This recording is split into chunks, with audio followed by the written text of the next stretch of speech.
Joining us here on the program, as promised, one of the greats, the GOATs. The man's got an Academy Award in the trophy case. And then you could check out now his show that he is producing and writing and hosting called Detail on ESPN+. He's Kobe Bryant. How you been, Kobe?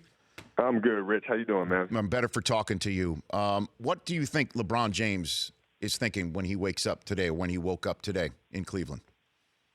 What he's gonna have for breakfast? After, I guess, he sates his hunger. What do you think? Yeah, no, I think he's had so much experience. It really going down 1-0 in a playoff series is really not that big a deal. I mean, you look at the footage. You'll make the reads, you'll make the adjustments, and you come back in game two ready to rock and roll. So, yeah, I don't think he's sweating it much. Well, I guess then let me hit the hammer a little bit closer to the head of the nail here. Is he thinking about some of the open shots that his teammates were missing? I'm just wondering what somebody at his level and knowing about what the roster is and what is to happen over the next couple of days, if not weeks, is he wondering if the parts are there? Do you think, Kobe? Well, no, I think what he's probably thinking about is what do we do in situations where those jump shots aren't falling again, right? So you try to control what you can control. So if the team is having a tough shooting night, what can you do offensively? How can you position those pieces on the floor where that becomes a non-issue? How do I get them in situations where now we get layups at the rim because we're carrying the threat of a shot on the perimeter? There's different ways that you can play around that. It's not, oh man, they're not hitting shots, we're done. It's figuring out what that second, third option is going to be when that's not working. And do you think he at all is thinking about what his next step is? Professionally? No, for sure. Well, not professionally. I think he's thinking about what he's going to do in game two and what adjustments he's going to be making, right? You go from quarter to quarter and you make those reads. I think that's where his head is at. Kobe Bryant, five-time NBA champion here on the Rich Eisen Show. What do you think about the Sixers are doing? How real do you think their chances are? Dude, they look phenomenal, man. Like, watching some of it on TV, you can see kind of the electricity that's back in the building, which is kind of reminded me of going there for the playoffs myself. And, it's just a fantastic sports city. And so to see the energy back into place, right, and Embiid and what Simmons is doing and the vets they brought in and how well they move the ball, the great job Brett's doing, it's fun to watch, man. How sustainable do you think this is for a run to the finals? Yeah, no, they can do it. I mean, they have length, they have athleticism, they're active, and they move the ball very well. They have shooters to surround Simmons and Embiid. So I don't think this is a fluke by any stretch of the imagination. How do you think, Kobe, that how Harden does what he does? And by that I mean Charles Barkley last night said he's one of the most unguardable players of all time. Where do you stand on that subject?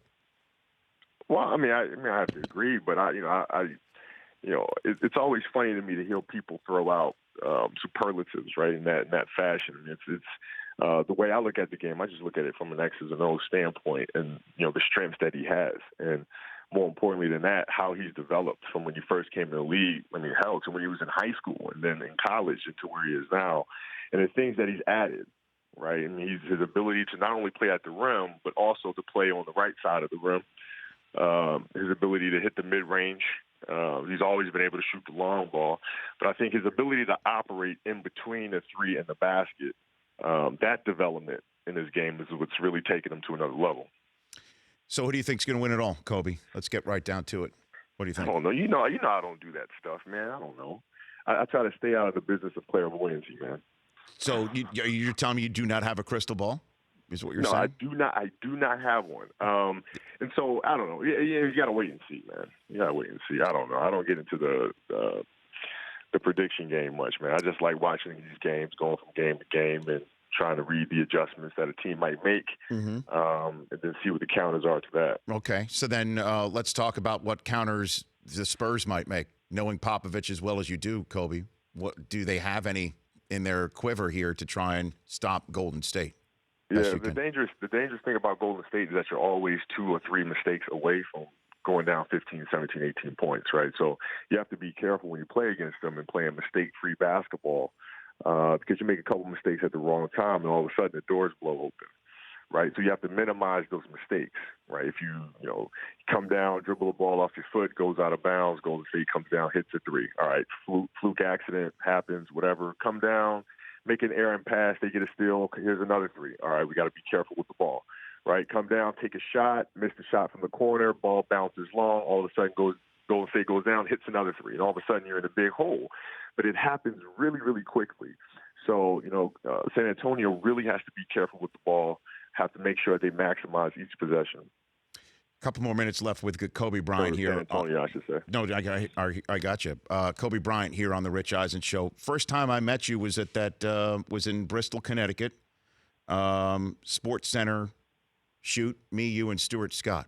Do you remember that one, Kobe? Where you were at the you walked in and you put some coins in the machine and took out some chips or something while we were just watching.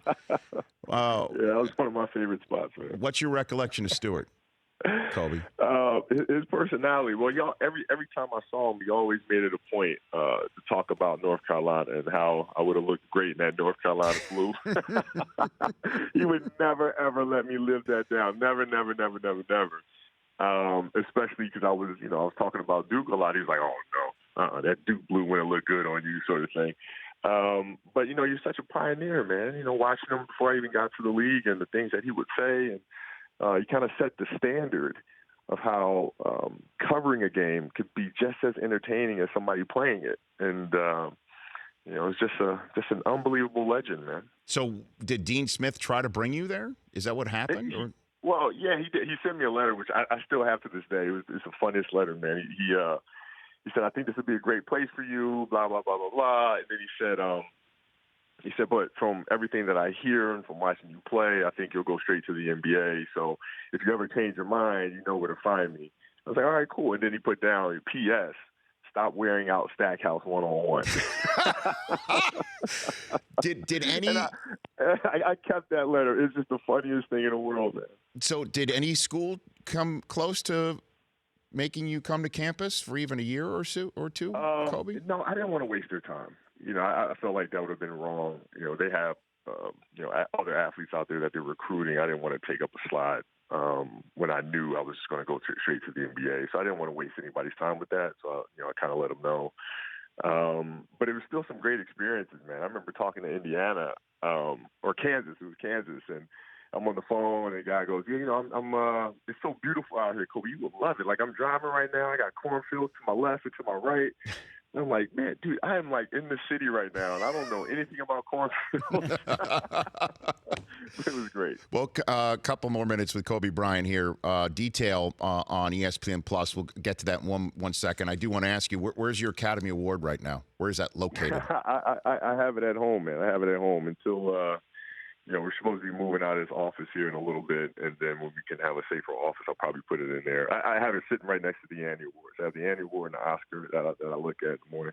Okay, so then what's next? I mean, how many projects do you have, Granity Studios, and now that you have an animated short film Oscar, what else? What are you picking through scripts? I mean, what is it like right now for you? No, I mean, we're a writing company. We're a creative company. So we come up with the concepts internally. Okay. And then we make them, right? And so Dear Basketball was one of them. And now we have Detail that's on now. And then we follow that up with a really fun children's podcast for sports. It's really, really fun. I can't wait to share more about that. And then the following year, in 2019, the first quarter, we'll be coming out with our first novel. And that's a basketball series novel. It's filled with fun, sports, and magic. So we've been busy.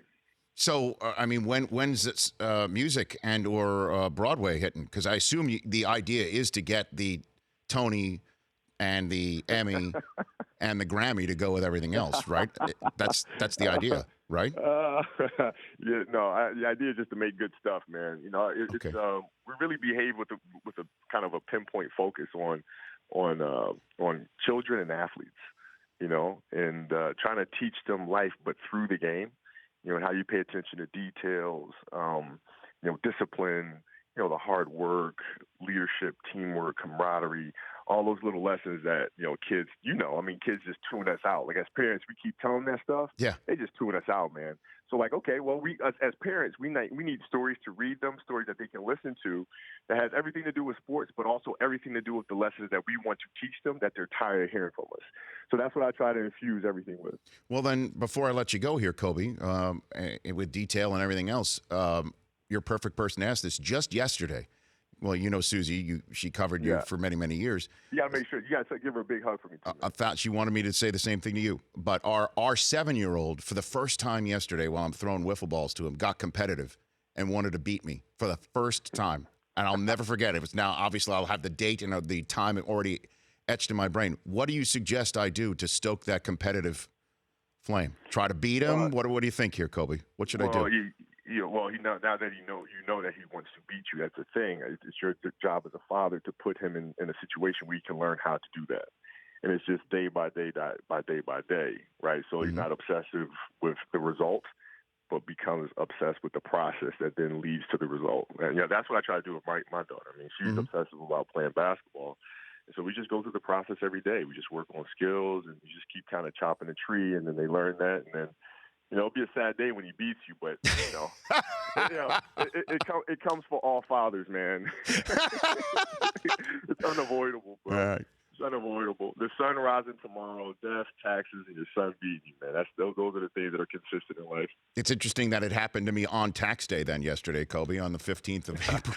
It's poetic justice. Right. So before I let you go again, tell folks about how they can go about watching you break down games from your past as well as current games in the playoffs right now.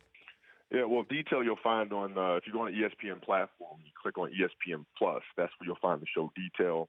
And what you'll see on Detail is you'll see me assuming the personality of one of the players. Like the second episode that just came on the air last night, I'm looking at game one of the Toronto and Wizards series as if I was DeMar DeRozan. So if I was DeMar and I just got finished playing this game, how would I study that game that I just played? And how would I in turn take what I've learned from game one to try to apply it for game two? So, that's what this whole series is going to be. Kobe, congrats on the Oscar. Congrats on this, on an incredible career. And I'd love to have you up in studio whenever you're in the L.A. area. I appreciate it, Rich, man. Thank you very much. You got it. That's Kobe Bryant, at Kobe Bryant on Twitter. The Rich Eisen Show, weekdays at noon Eastern on Audience.